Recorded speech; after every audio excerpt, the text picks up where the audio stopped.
kondisi seorang pemuda ini yang sedemikian tauhidnya, sedemikian imannya sudah kuat.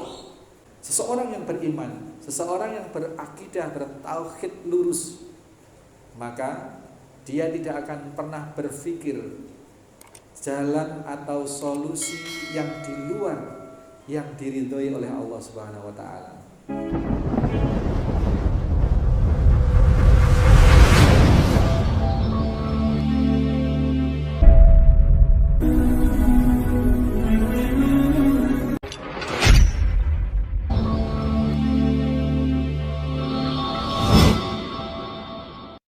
Bismillahirrahmanirrahim.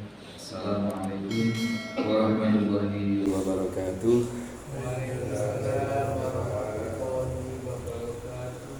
Ma'asyiral muslimin rahimani wa rahimakumullah. Jamaah salat subuh mushola Al-Hikmah Kandang Situbondo. Telah kita uraikan bahwa pemuda yang menjadi murid ahli sihir dan ahli tauhid itu kemudian memutuskan untuk mantap mengikuti agama tauhid yang diajarkan oleh si rohib. Kemudian tersohorlah pemuda ini bisa berdoa kepada Allah, bisa menjadi wasilah perantara kesembuhan dari berbagai penyakit. Di antaranya penyakit yang gawat adalah penyakit kebutaan, bahkan buta sejak lahir. Dia bisa menjadi perantara kesembuhan Allah. Kemudian juga penyakit kusta, penyakit yang sangat ditakuti oleh masyarakat, penyakit yang terkenal tidak ada obatnya. Kemudian berita itu sampai pada salah seorang teman duduk raja. Jadi salah satu menteri atau penasihat di kerajaan yang sehari-hari ngantor di kerajaan yang memiliki kasus kebutaan. Lalu seorang teman duduk raja ini, seorang staf kerajaan ini kemudian berobat kepada si pemuda dengan membawa hadiah yang sangat banyak. Kemudian pemuda ini menyatakan bahwa saya tidak bisa menyembuhkan seorang pun kecuali saya berdoa kepada Allah dan bisa sembuh atas izin Allah. Aku akan berdoa kepada Allah dengan syarat kamu beriman kepada Allah. Dan kalau kau beriman kepada Allah, maka Allah akan menyembuhkanmu. Maka menteri ini, penasihat raja, staf kerajaan ini kemudian beriman. Dan pemuda mendoakan, kemudian orang ini sembuh, terbebas dari kebutaan mata dan sekaligus kebutaan hatinya. Dari yang tadinya kufur, dari yang tadinya musyrik menyembah sang raja, menjadi bertauhid menyembah Allah Subhanahu wa taala. Kemudian ngantor seperti biasa di kerajaan. Raja kaget, diinterogasi, kemudian mengaku bahwa kesembuhan itu adalah dari Allah Subhanahu wa taala, dari Robku dan Robmu. Kemudian raja kaget, loh, sejak kapan kamu tidak bertuhankan aku, gitu kan? Nah, kemudian disuruh kembali kepada keyakinan lama. Ayo kamu kembali, irji alat tinik, ayo kembali ke agama lamamu. Kamu menyembah aku, menjadikan aku sebagai Robmu. Kemudian staf ini menolak dan dipenjarakan. Diinterogasi, diintimidasi, akhirnya mengaku. Yang membimbing keislaman, membimbing kepada agama tauhid itu adalah seorang pemuda yang oleh raja ini digadang-gadang sebagai penerus penasihat utamanya, murid tukang sihir ini. Kemudian dipanggillah pemuda ini, dihadirkan di depan raja, ditanya, kok sampai seperti itu, keilmuanmu dari siapa? Akhirnya tidak ngaku, dipenjara juga, disiksa, dipenjara. Kemudian lama-lama mengakui bahwa sang rohiblah gurunya. Rohib didatangkan, tidak lagi diurus macam-macam, langsung irji ala dinik, ayo keluar dari agamamu, masuk kembali ke dalam agama lamamu, menyembah raja. Kemudian rohib ini menolak dan didatangkanlah gergaji. Kemudian disiksa dan tetap dengan paksaan agar meninggalkan agama, rohib ini tetap menolak. Kemudian digergajilah dari tengah kepalanya sampai terbelah menjadi dua. Kemudian didatangkanlah menteri tersebut yang sudah juga dalam penjara itu, staf kerajaan itu didatangkan. Kamu sudah melihat, ini sang rohib sumber dari semua biang kerok, dari semua kekacauan ini. Kamu mendapatkan, kamu murtad dari agamamu, dari agama maksudnya ad-din, dari keyakinan bahwa raja itu Tuhannya. Kamu murtad gara-gara pemuda ini, dan pemuda ini murtad gara-gara sang rohib ini. Nah, kamu sekarang pilih, kembali ke agamamu, irji' ala dinik, atau engkau juga bernasib sama dengan sang rohib. Staf menteri, Pak, staf kerajaan yang sehari-hari sudah akrab dengan raja, karena berbalik keyakinan, maka sedemikian diintimidasi, diancam kematian. Lalu qadarullah, sang menteri ini, sang staf kerajaan ini yang sudah menjadi bisa melihat matanya yang tadinya buta, ini kemudian kekeh, mantap memilih ketauhidan. Kemudian sama nasibnya, digergaji dari ujung kepala, dari tengah kepala sampai badannya terbelah menjadi dua. Kemudian cerita kita kemarin sampai di sini, sampai bahwa kemudian pemuda ini didatangkan. Pemuda ini didatangkan menghadap raja. Irji' ala dinik, sama. Sekarang bil gulam. Sekarang didatangkanlah al-gulam itu, pemuda itu, faqilalahu. Raja kemudian sama pernyataannya, karena sudah berbagai cara tidak mampu mengalihkan keyakinan pemuda, maka sekarang to the point. Ya, ji'a bil gulam, didatangkanlah setelah rohib dan setelah staf kerajaan tadi itu terbelah menjadi dua di hadapannya. Maka faqilalahu, raja berkata pada pemuda itu, irji' antinik, kamu masuk kembali ke dalam agamamu, wahai nak. Karena raja ini masih berharap besar, Pak. Raja ini masih berharap besar pada seorang pemuda ini, sehingga tidak diperlakukan sama dengan kedua pendahulunya tadi. Kemudian fa'aba, tetap si pemuda ini menolak atau mengingkari dari ajakan raja untuk kembali memeluk kemusyrikan seperti sebelum mendapatkan ketauhidan dari ajaran sang rohib. Fatafa'ahu ila nafarin min ashabi. Kemudian pemuda ini tidak digergaji, Pak, tetapi diserahkan kepada sekelompok pasukan. Dipanggillah pasukannya, kemudian pemuda ini diserahkan kepada tim pasukan itu. Faqala, raja berkata, idhabu bihi ila jabal kada wa kada. Wahai prajurit, bawa ini pemuda ke gunung sana, begitu. Tidak disebutkan nama gunungnya, kada wa kada. Fash'adu bihil jabala fa idza balagtum dzirwatah. Dan apabila kalian sampai ke atas bukit, maka berilah dua pilihan. Roja antinihi, kembali masuk ke dalam agama lamanya, meninggalkan ketauhidannya, wa illa fatrahu, atau dia engkau lemparkan dari atas bukit. Diberi dua pilihan, Pak, kalau sudah sampai itu. Perintah raja demikian. Fadhahabu, maka pemuda itu pun dibawa oleh sekelompok pasukan itu.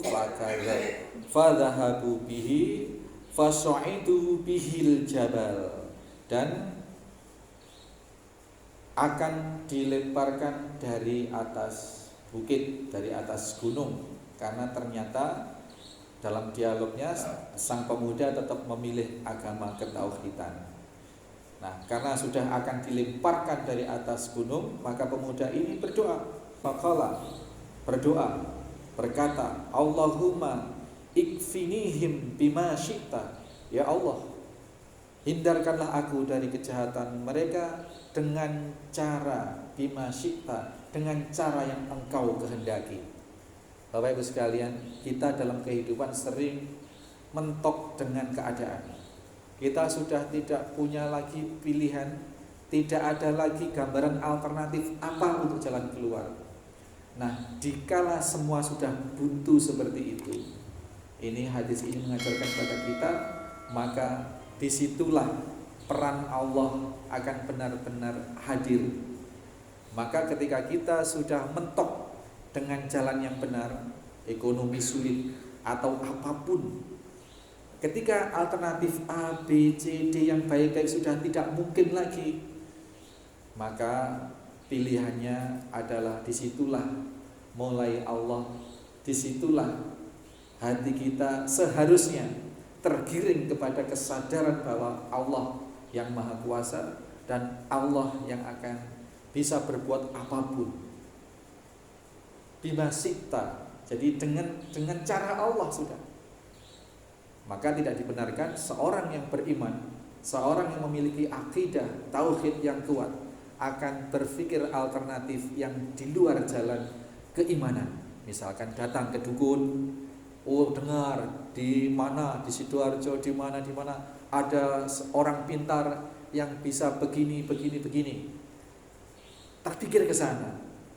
Ya, naudzubillahi min dzalik.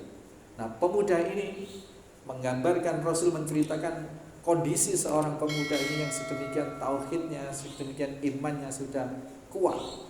Sebagaimana dua pendahulunya tadi, seorang rahib dan seorang staf kerajaan tadi itu, ya, mengorbankan jiwanya, mengorbankan nyawanya demi mempertahankan tauhid, demi mempertahankan keimanan pada Allah Subhanahu wa taala.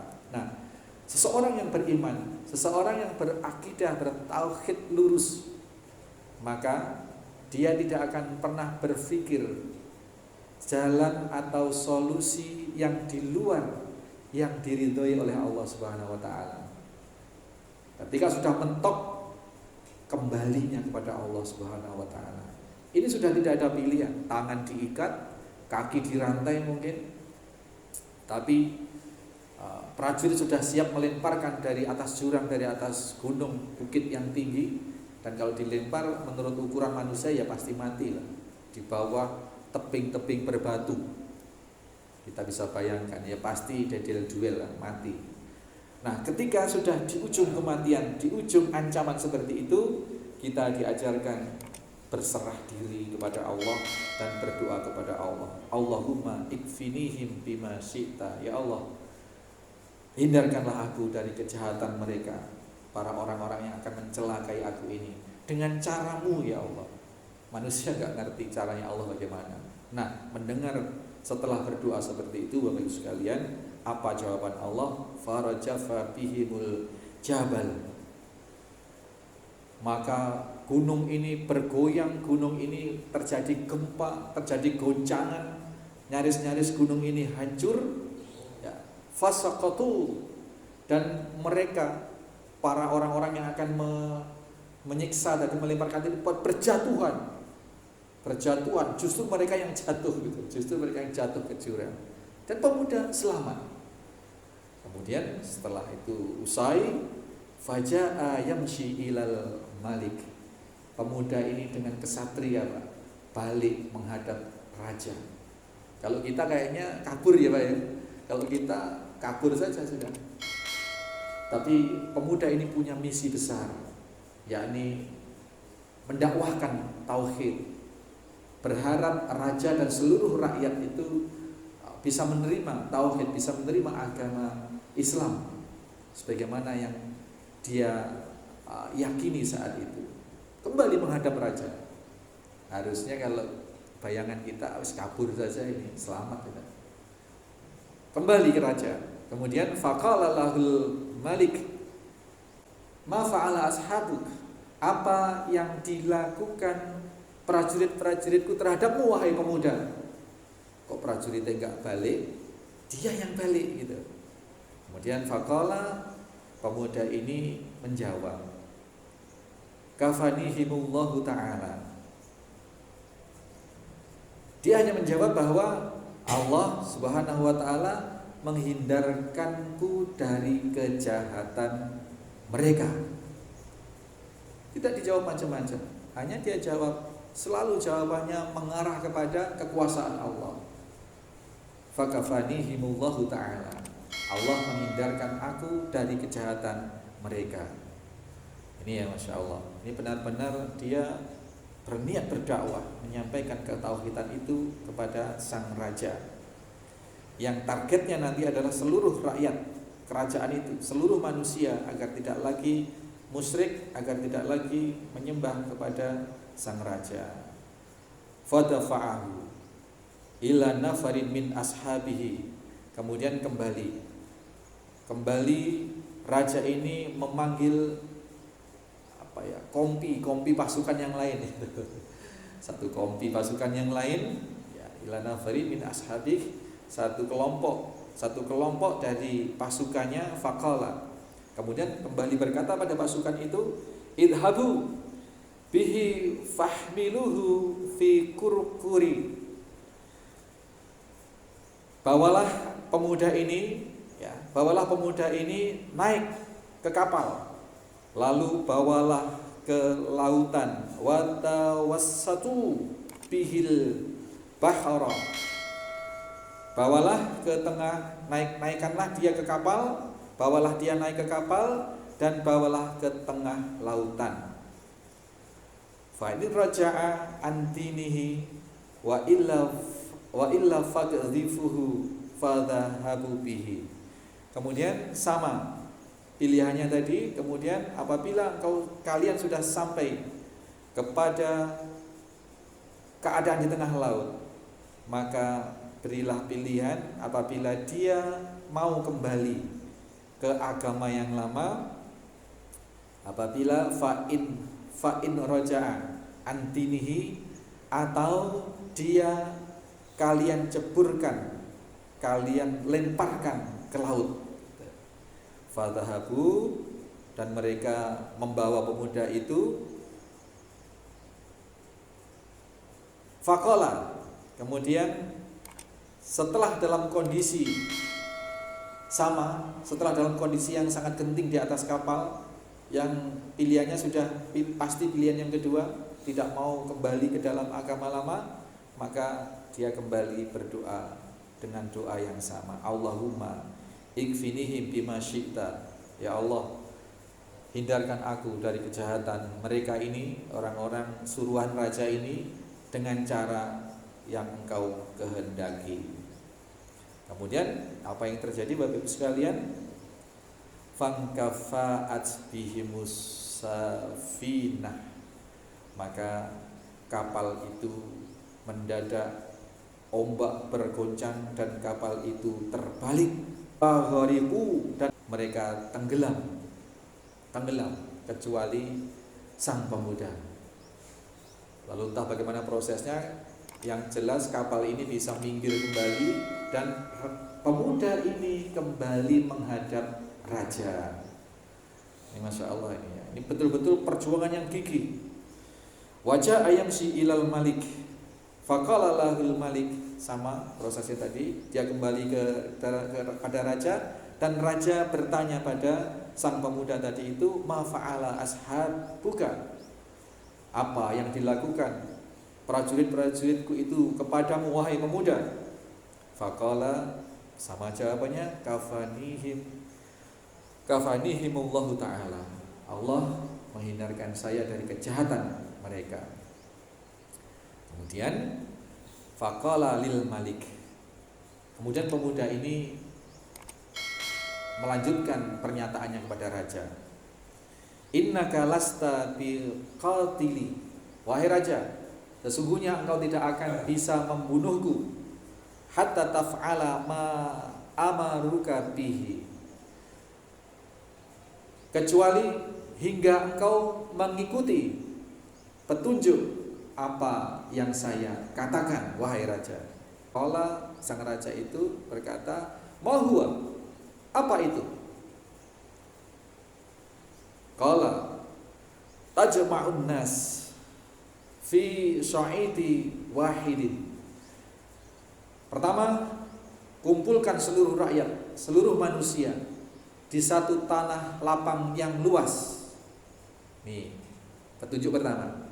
Kemudian petunjuk kedua, wataslubuni, saliblah aku. Masya Allah Pak, ada tahu orang seperti ini. Saliblah aku. ala jiz'in. Jiz'in itu batang kurma. Saliblah aku pada sebuah batang kurma. Summa khudh syahma min kinanati. Kemudian ambillah anak panahku ini dari tempatnya. Setelah disalib, ambillah anak panahku ini dari tempatnya. Summa dha'ish syahma fi kabitil qaus. Kemudian letakkan anak panah itu di tengah busurnya. Summa qul. Kemudian katakanlah wahai raja, Bismillahi Rabbil Ghulam. Dengan nama Allah, Robnya si pemuda. Summa irmi. Kemudian lepaskanlah anak panah itu ke arahku, begitu. Summa irmi.